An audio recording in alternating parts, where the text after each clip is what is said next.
an innovative strategic marketer. To write this book, and how can businesses take advantage of this concept that you have shared?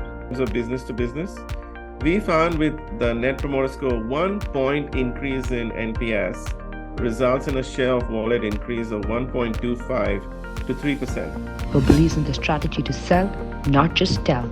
Indian companies could definitely make tons of use of the concepts that you have mastered and have had expertise over. If you want your customers to feel valued and cared for and supported, you need to make sure your staff feel those emotions as well first, right? That is the real secret. NewsX India A-List proudly recognizes Christopher Roberts for excellence in business advisory. Hello and welcome to this special chat. I'm joined by someone very special. Christopher Roberts is a brand interventionist. He has achieved record NPS increases, helping brands grow their Net Promoter Score by 80 plus points. His influential book, 10 Reasons Why CX NPS Programs Fail, has garnered considerable attention within the customer experience, which is the CX industry, offering valuable insights and guidance to numerous entrepreneurs and leaders. As the founder of Engage Strategy, Christopher is dedicated to assisting organizations in realizing their full potential by aligning their CX performance metrics and brand strategy. He accomplishes this through the delivery of highly insightful, actionable recommendations, and of course, critical insights. Chris, thank you so much for taking out the time to speak with us. I hope you're doing well. Oh, I am well, Vinay. Thank you for that. And thanks for the opportunity to speak to your viewers, and greetings to all your viewers as well. Look, I'm really looking forward to sharing a few of my insights, and I hope it'll help Indian businesses from startups all the way to, corporates. Sure. So we'll straight away jump into the deep end now, Chris. We all know that being customer focused is critical for any and every business. The title of your book, which is 10 Reasons Why CX NPS Programs Fail, is very intriguing. We want to know what led you to write this book, and how can businesses take advantage of this concept that you have shared? Yeah, absolutely. I would love to say that the only reason was that I wanted to help businesses, like I said at the beginning of this interview. But quite frankly, it was born out of sheer frustration. And let me explain what I mean by that. There is so much money to be made. The economic benefits are so huge in terms of being customer focused. And still, it's frustrating because organizations just don't take enough action. So they do surveys. If the result is good, then someone takes the credit for it. If the result is bad, then they blame the sample size. But no action is taken. And strangely enough, what they're really interested in is the score and not the insights. Like, how did customers rate us? But, what you really want is a strategic conversation where you go to customers and say, how can we become good? How can we become worthy of recommendation? And that doesn't happen. So it is really born out of sheer frustration. So how can businesses benefit? It all boils down to a simple factor: economics. I strongly believe that if you're in business, you're primarily there to make money, right? Everything else comes kind of secondary. And I want to share the economics with you. There are 3 types of customers using the NPS discipline. So I'll just explain how that works first. As a consumer, you must have got surveys. How likely to recommend XYZ brand to a friend or a colleague on a scale of 0 to 10? If someone gives you a 9 or 10, they call promoters. If they give you a 7 or 8, they call passives. If they give you a 0 to 6, they call detractors. Now, every brand has 3 types of these customers: promoters, passives, and detractors. And the economics of each of them is quite different. A promoter is worth 2 times an average customer. A passive is worth more or less an average customer. And a detractor is worth -1 customer. So what drives this difference, right? What drives this difference is a few key factors. One is loyalty.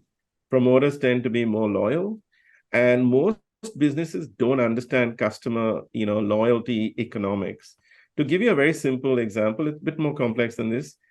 If you have a cohort and the retention rate is 80%, that means that cohort you lose 20% every year. So roughly the the lifetime value of that cohort will be around 5 years. Yeah. But if you can increase that retention rate by listening to customers and taking action from 80% to 90%, suddenly you lose only 10% every year. And your lifetime value of that cohort becomes 10 years approximately, right? So the loyalty economics are huge. The second part of the equation in terms of economics is promoters tend to buy more. So if you have a range of products, promoters are happy to buy more products from you. So share of wallet is much higher. But the most important thing is word of mouth. So we all know word of mouth is the most powerful sales and marketing channel out there. And promoters are like brand ambassadors. They go out there, they are your salespeople, they sell your products for you. And you look at anything like a movie, right? You look at a review, you look at an ad, or if a friend tells you, go and see this movie, it's great. The friend comment is the most powerful, and we've done research to show that it's 4 times more powerful than TV advertising. Right. But detractors are just the opposite. Detractors stop people from becoming customers. And once you actually understand these economics, the whole equation in terms of where you invest in terms of customers changes quite dramatically. And I'll share something else with you, in terms of business to business.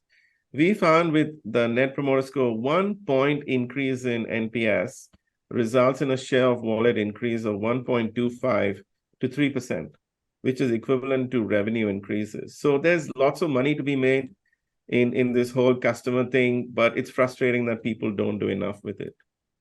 And Chris, you just mentioned some of the reasons that these programs fail. You have outlined 10 in your book, but what, according to you, quickly, are the top three? Yeah, the top three are the ones that I just mentioned, Vineet. A proper understanding of customer lifetime economics, which actually leads to strong executive engagement. Then the next thing is, ignoring the power of emotions in the whole customer experience strategy, and the role of staff, because when staff go above and beyond, then magic is created.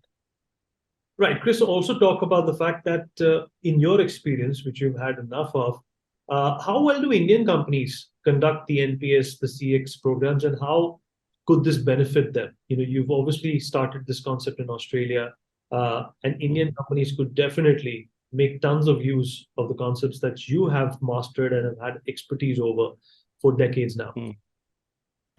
Yeah, so I do have some experience with Indian companies and some exposure for sure. And my view is that Indian companies can do heaps better, right? And I'll explain something. There is a unique cultural nuance with Indians. Indians are great hosts, So when they get guests, they treat them like gods. They are very hospitable people. So when they become customers, they expect that same level of treatment, how they treat other people, right? And given that, their expectations are sometimes higher. But when I look at how NPS programs are run in India, I need to step back and say, what are the things that guarantee success from a survey perspective, from a discipline perspective? First thing is you need granular insights. So what do I mean by granular insights? No point having a brand score. You need to go right down to a contact center, a team leader, a salesperson, a product manager, so that once you have these granular insights, you have granular accountability, right? So that's point number one. The second thing is you need insights. You don't just need a net promoter score. You need insights. And the insight should be, if there's only one thing I can do as a brand, what would that be? If there's only two things I need to do as a contact center manager, what would that be? And what I find is that largely Indian companies don't invest enough in terms of the survey platform. They choose cheaper survey platform solutions that only give them scores, don't give them granular insights, and don't give them insights, period, right? The second thing I suppose I find a lot of Indian companies do is the focus is on scores, and procurement is interested in the cheapest possible solution, related to what I said before. And then what you end up with is something that just does very basic vanilla stuff. And honestly, this is too important. There's too much money in this to skimp in terms of a proper solution and discipline. So I think that's where a lot of Indian companies fall down. As soon as procurement gets involved, it's like the cheapest solution kind of wins. The next point I would make is that when you look at, being worthy of recommendation, what drives that? So Indian companies are great in terms of operational measures.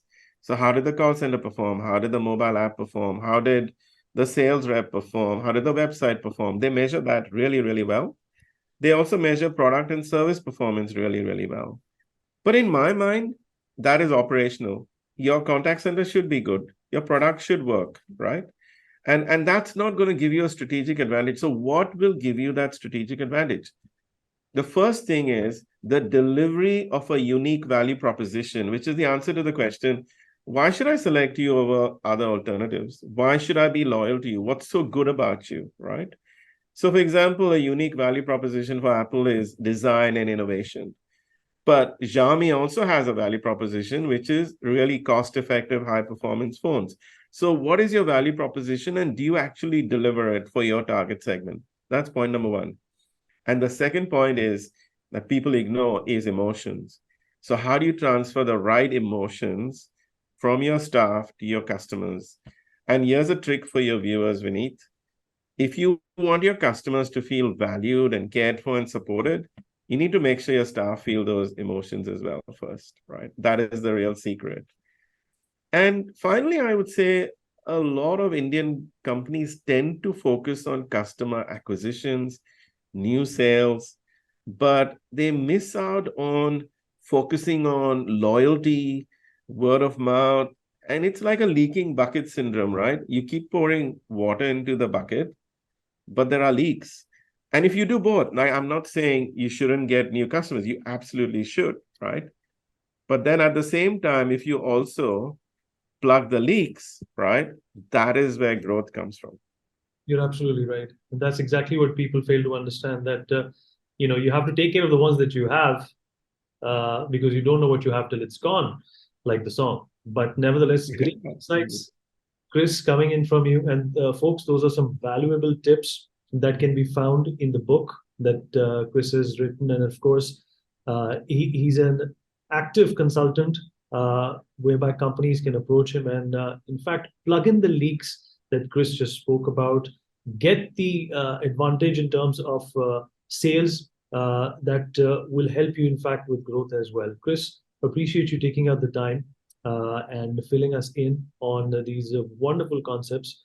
Thank you so much for speaking with NewsX. Thank you.